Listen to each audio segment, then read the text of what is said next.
Very successful legal career, and being promoted to Queen's Counsel, she became an MP for Redcar. She was Solicitor General for England and Wales in 2007. She was PCC for Northumbria from 2012 till this year. And all through her career, there is significant references to her work in support of vulnerable people and protecting the rights of the individual. Therefore, it's unsurprising that she was chosen this year to be the new Victims Commissioner. We look forward to hearing your reflections. Ladies and gentlemen, for the annual lecture 2019, please welcome Dame Vera Baird.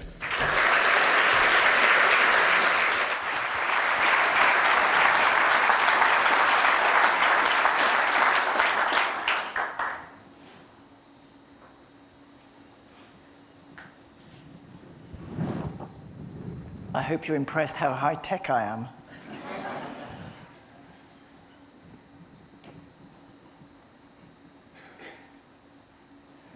Given that I know it's only me that stands between you and another drink, let me say I want to mention two things. And the first is to say, can I help you with one thing? And the second is to say, will you please help me with my new role? So my new role, there I am, you get a photo as well as the reality, is to be the Victims Commissioner for England and Wales. And not surprisingly with that title, my role is to promote the role of victims and witnesses, encourage good practice in their treatment, and keep under review the operation of the Victims Code. Before I did this, I was Police and Crime Commissioner for 7 years. Prior to that, I was the Solicitor General in the last Labour government. I hope it's not the last. I was a Ministry of Justice Minister before that, so obviously I was a Member of Parliament as well. But for 20-odd years, I was a criminal barrister before that, and that's the sort of long career that I had. Really, I have to say, after 20 years of being a criminal barrister, I went into Parliament because I wanted to use my advocacy skills to argue for issues close to my heart and not, other people's interests. And so, I had in my mind, liberation for the Burmese, Northeast manufacturing. Those letters QC meant that I was on the Criminal Justice Bill Committee of everything: proceeds of crime, domestic violence, crime and victims, Criminal Justice Act, and loyally working every post. When I got a role in government, I was the PPS to the Home Secretary. Nothing like, foreign trips or anything in that one. And incidentally, we were to try and merge police forces, and I've still got the scars, really. And nobody's dared try since. So I think I can really claim successfully, like you, that I've lived a kind of life of crime, or a life with crime. And I tell you, you may think when you retire, that you can retrain as a chiropodist or a chimney sweep or something, but nobody will let you. Once you're in the criminal justice system somewhere, you become kind of precious, and you certainly won't be let go. Now, in all seriousness, working to make things better for our communities in the context of crime is a privilege, and I'm hoping that we can do some of that together from now going forward. So let me make my first point, and it is this, that you need more people like me in policing. Arguably younger, but I mean women. So can I pick up from Mike Cunningham and talk about diversity and suggest how we should tackle it a bit more? Can I tell you too how important gender diversity is from a victim's perspective? And I regard lack of diversity as a crime. I am very, very put out by lots of different kinds of crime. Car crime in a multi-story car park, wrong on so many levels.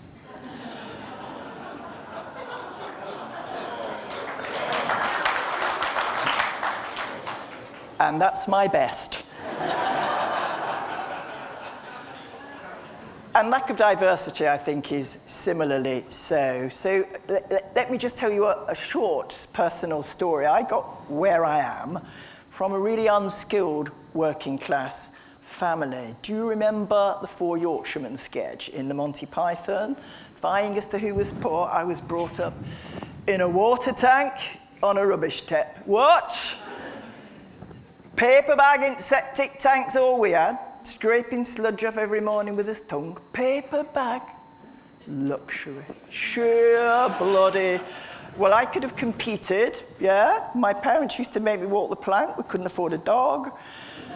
In truth, I was brought up in a tiny terraced house with no hot water, no inside loo, one of thousands crowded into the space between the cotton mills in Lancashire. My father left school at 12, as did my mother, all the education you need for a life in the cotton mill, but he wanted me to do well at school, and he used to read with me that glorious periodical, the Oldham Chronicle, every night. And it reported on the Manchester courts, and especially murder trials, and it often quoted a lady QC called Rose. Her name was Rose Heilbronn, and many will have heard of her as the first woman QC, in fact. So at this time, there was just the death penalty still for murder. And I wondered as a little girl, I was less than 10, how a lady with such a lovely name as Rose, who I assumed was very elegant, could be at the centre of these grim stories. And the newspaper often quoted her, and she often seemed to win. And though I wasn't conscious of it, I think that that gave me an idea, or maybe it unblocked a potential barrier for me, given that I might never otherwise have ever thought that a woman, and one from Manchester, could go to work in such a role. Obviously, more things happened along the way, but I did become a barrister, and that was because of the importance of that role model. And I wonder, since the police are not diverse enough, whether we make enough of our policing role models in that same way. Now, I'm talking about gender, but I have to say that police are also 93.4% white. And in the last 10 years, BME presence has only increased from 3.9 to 6.6%, and no force has sufficient officers to reflect the percentage of BME people in the local population. So there's a job to do there. But gender is what I want to talk about. This July, 30% of officers were female, about 37,000 out of about 103. Now, importantly, from my new perspective, complainants in domestic abuse, in rape, in trafficking are quite often women. Child abuse, sexual exploitation, and none of this is to denigrate men. These victims, mostly, according to statistics, want to talk to a woman. Many rape victims want to talk to a woman police officer who are men. They want to talk to a woman too. They want a woman doctor.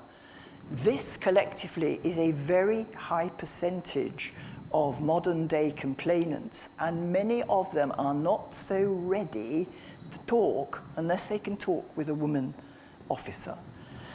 And women have to be in roads policing and public order and serious organised crime investigation and firearms as well, so you need a lot more women. Do we make enough of your available role models? So there's Lynn Owens, of course. There's Sarah Thornton, though she's now moved on to be the trafficking commissioner. Cressida Dick is a fantastic one, but honestly, not everybody is going to be hooked by the prospect of getting that far. This is quite an intimidating idea. I mean, Cressida is leading a campaign to make policing 50% female, featuring quite good thoughts like mining career pathways from women-heavy professions such as primary teaching. Okay, but I think we should, as it were, use lesser Cressidas. Women superintendents, I think, are super role models and super mentors.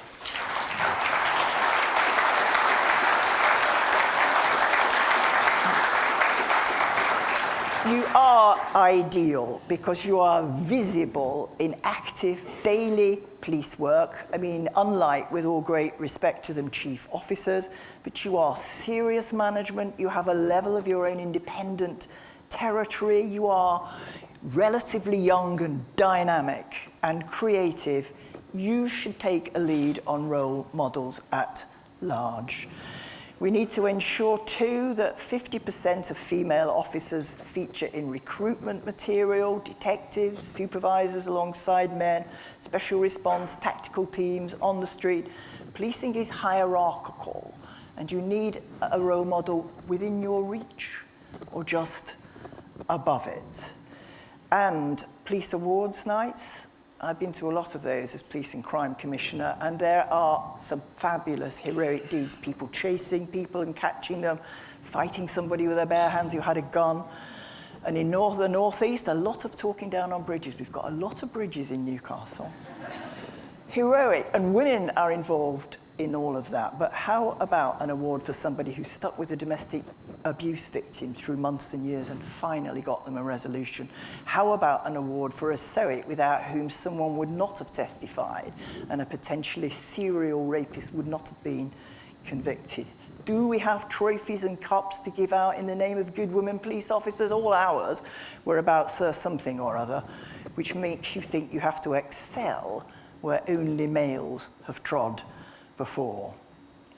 Can I help?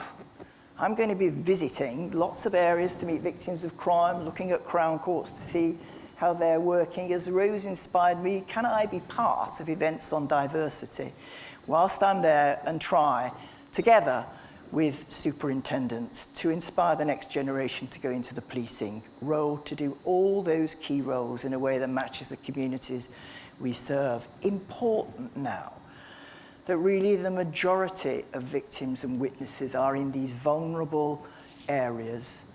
And surprising for me in my new role, still thinking it out, that I think encouraging police to recruit more women may surprisingly be one of the most important things I can do as Victims Commissioner.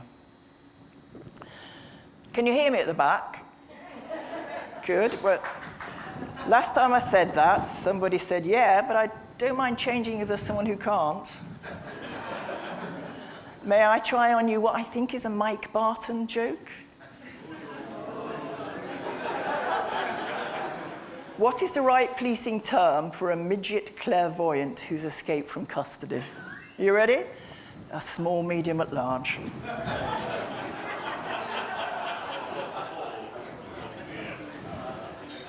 So back to the slide.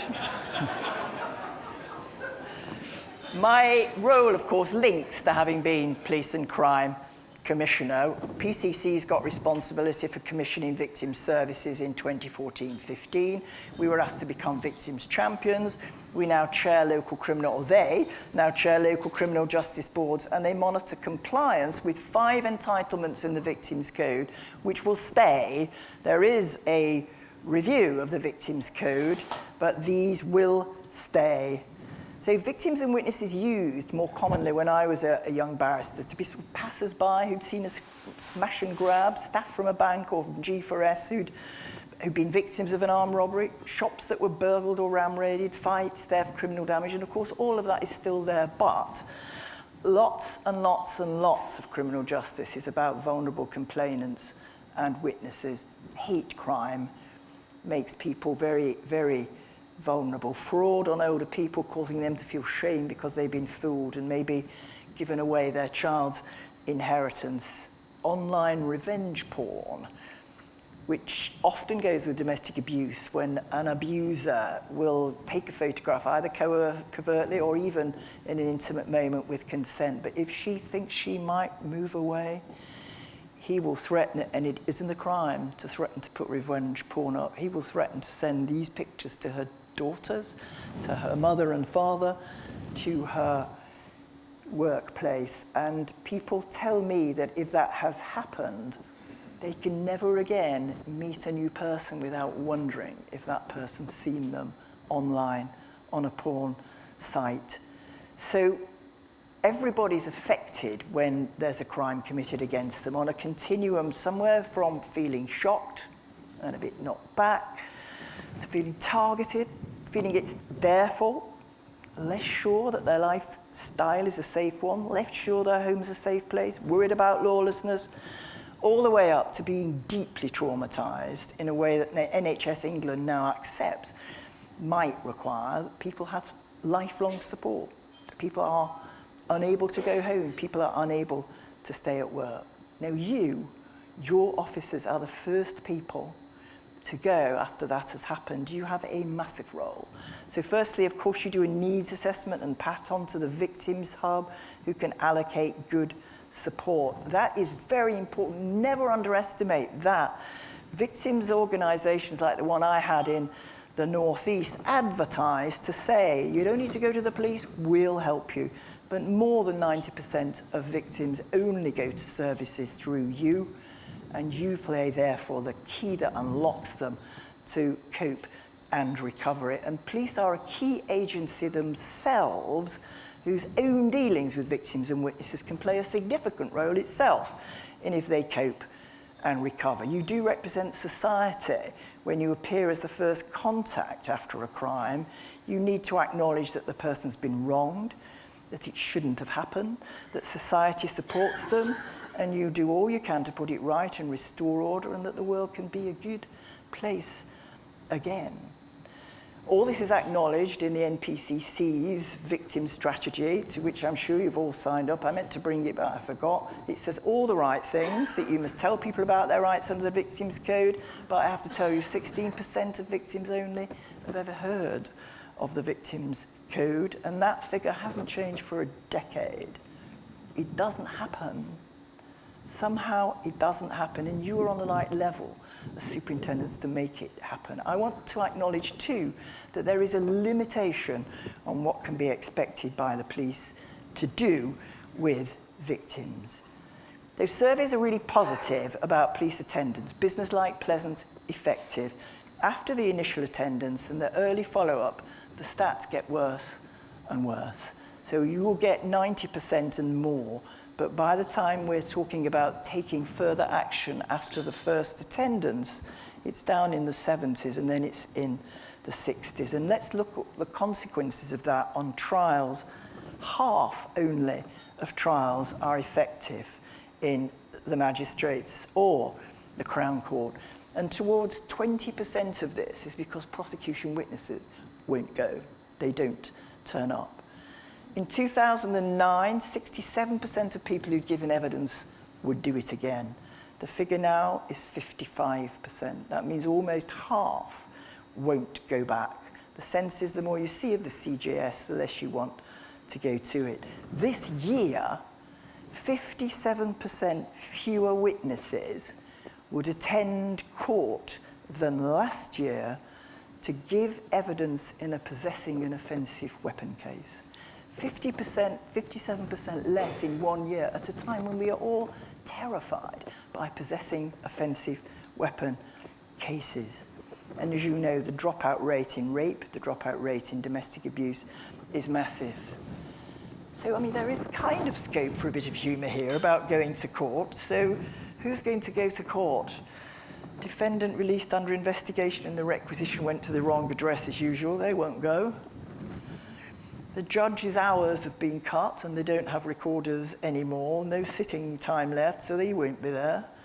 500 courts have been closed under the court programme, and now the complainant won't come, so you're going to be there on your own. I think a big problem is, of course, and I don't suggest it changes, the adversarial system which ties you into a role. I mean, so the point is prosecute him or defend him, see he's having a fair trial, decide if he's guilty or not guilty. Witnesses, victims come through, they're fodder, and they're no one's responsibility. Of course, everybody will help, but you've got to record, you've got to investigate, you've got to engage with forensics, you've got to arrest, you've got to interview, and you're not there 100% of the time to support the victim. And that is really clear, but if you ask the question on the evidence, what works to support victims of crime through the CJS and to cope and recover beyond, it is really easy, and it is not demanding a great deal at all. So what does work for victims and witnesses? Information and communication and procedural justice. So timely and accurate information about the CJS processes in the language for the victim to understand, and verify that understanding whilst you're there. You know, only 15% of victims say they're ever offered the opportunity to do a victim's personal statement. When that came out last year, and it is the 5th year that I've just published this data from the CSEW, I said in Northumbria, that cannot be right. They do it far, far more often than that, and that is what police say. But if cops are offering it, and only 14% of people are hearing it, then there are serious communications issues which could easily be rectified. So let me tell you a little story. I used to go to a thing called Talking to the Front Line, because obviously the channel as a PCC is through the Chief Constable, and that's fine, but you need to know from the troops what's going on. So I would go at shift change once a year to each of the 3 major police stations and ask what was happening. And this guy came up to tell me about an attendance he'd made with his partner officer, and they were going through the checklist of what they needed to do at a burglary. And we were making big deal of restorative justice at that time. We wanted everybody to be asked about it, not to give a definitive answer, but just to see if there was a smattering of interest. So he tells me that the officer goes through his checklist of all he's done, and he comes to the restorative justice bit, and he says, "Now then, pet, if we catch this burglar, would you like a meet with him?" Well, talk about, you know, police as dating agents there. Clearly, you know, you are unlikely to get a lot of takers if that's how you express the interest in restorative justice. This is what I mean about communication, isn't it? So you need to follow the method of contact preferred, listen in an empathetic way, and let people know who they can get detail from. So I said to my Talking to the Front Line group after I'd stopped laughing at that antic, why don't you do this? All you have to do is keep them up to date. Let them know somebody's been arrested, somebody's been charged, he's on bail and he's living next door, or he's in custody 300 miles away. They need to know. They need to track this through. And my cops genuinely said to me, look, we have to move on to other cases. You need a new organisation to do this. Well, okay, what we're going to call the new organisation? The cops can't be bothered, so we're filling the gap company, UK. I would like a supporter for every individual victim above a certain level, but we won't get it. And if we did, of course, it would take the victim and the responsibility about the trial process and about all that criminal process away from the police and the people who are part of it. And the individual supporter would have to ask the police for the information as well. So I think it is for you to do this, for you to organise your officers. So what we did for that restorative justice problem, because we realised that the communication was not being consistent, is we got the chief executive of the local victims charity to do a video. And so when the officer got at the burglary to that point in their checklist, they would say, we just want you to think about restorative justice for a minute. Will you watch this? And it was a minute long, 2 minutes long, and it was consistent wherever anybody went in Northumbria. What's the problem about doing a video like that about a victim personal statement from yourselves or from somebody from the victim's trust to make sure that there is proper communication going on? And what you can do, email the video to them when you've played it. Leave them a leaflet behind. At the moment you're talking to them, they are still alarmed by the crime, aren't they? And they are, don't underestimate this, they're overawed by the presence of your officers. Police are very, very powerful people, and they know that they have authority. And so people are not always able to take in what's said to them. And so why not leave it behind so they can play it again? Officers do have to take responsibility personally for selling facts and dates. But it goes like this, you know, if I meet somebody and I have a discussion and they're impressed, and I say, okay, I'll send you that person's phone number and we'll keep in touch, and I don't. You know, the other party soon decides that I wasn't really that impressive, that it was all spin, and with you, that you're not interested once you've clocked up your crime and you've moved on to something more exciting. They languish without information for weeks. They don't feel involved. They don't even feel engaged. They give no interest in what's going on. They won't want to go to court unless they're made.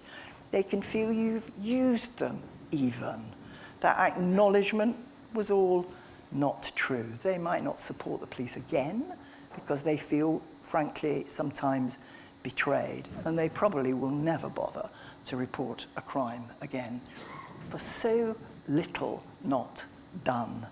So little can save so much. So that's information, and procedural justice is about the same, really. Letting them know wrongdoing has happened, never blaming the victim. Whatever has happened, relate to them as a person. Think it's your brother or your sister. Give them knowledge of their entitlements. Tell them what action you will take, and make them feel that they will have fair treatment compared to the obvious need that everybody understands to be fair to the defendant. One other thing that I've realised since becoming Victims Commissioner is that there is no conflict between defendants' rights and victims' rights. At present, they are a long way apart. You can red circle defendants' rights and leave them there, and you can move miles for victims before you get anywhere near them. And that is what matters. Information, procedural justice, this is statistically sound, matters to many victims more than the outcome of any case that follows, more than what happens to the people who have done wrong to them. The third and fourth things that are wanted are multi-agency working, which I believe the police are good at. You can refer on to housing, education, and because police are involved, they are likely to support your witness, and they want professional victim services, which are the PCC's responsibility, but you need to refer on and to get good support from there, and if they get good support, then they'll give better evidence if you keep them informed that they might be needed. So the most vulnerable need a bit more, but they largely get that from specialists and less from you. But special measures, 2 points. Special measures are very limited. They are useless if the victim's already met the defendant's big bad brother when they're walking up the path to the court. And that's less of a problem for you and more for HMCTS. But they are narrow range, but you do have to assess, is this a vulnerable person? Are they intimidated? Is it a sex offence, in which case they're automatically entitled? We in Northumbria had an enhanced victim service, and in its first 3 months, we found 8 people who were vulnerable who hadn't been given special measures. They hadn't made a request for special measures. And when we said that at a local criminal justice board, our resident judge said he had seen people in court before him who he knew needed special measures, but there had never been an MG2. Things like remote evidence centres can save hundreds of domestic abuse cases when the real reason for staying away is not to come face to face with the perpetrator. But all of the vulnerable people I'm talking about want all the same what works things that less vulnerable people want too.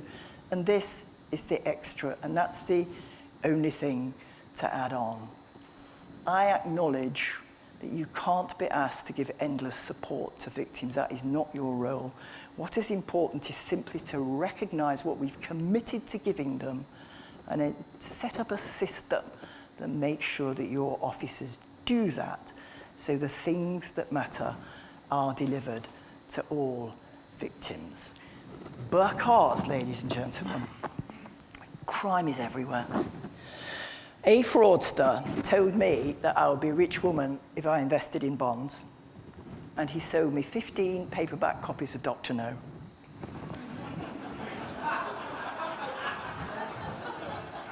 But but I am not rich. Crime is indeed everywhere. I understand in Stratford-upon-Avon, a cement mixer last night crashed into a prison van, and Warwickshire police are anxiously searching for 10 hardened criminals.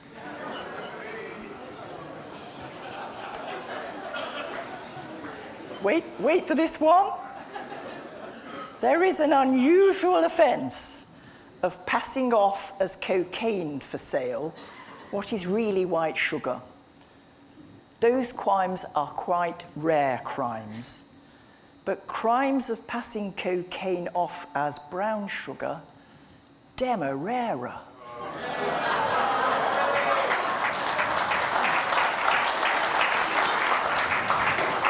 And just to confirm that my jokes have absolutely nothing to do with the text of my speech, what is the name of the only known blind dinosaur? Do you think he saw us? It is possible for a barrister to talk too much.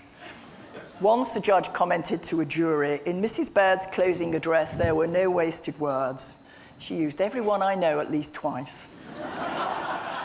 He later added, though I very much enjoyed listening to Mrs. Baird's arguments, I was sorry to miss my children grow up. So I'll give you that chance.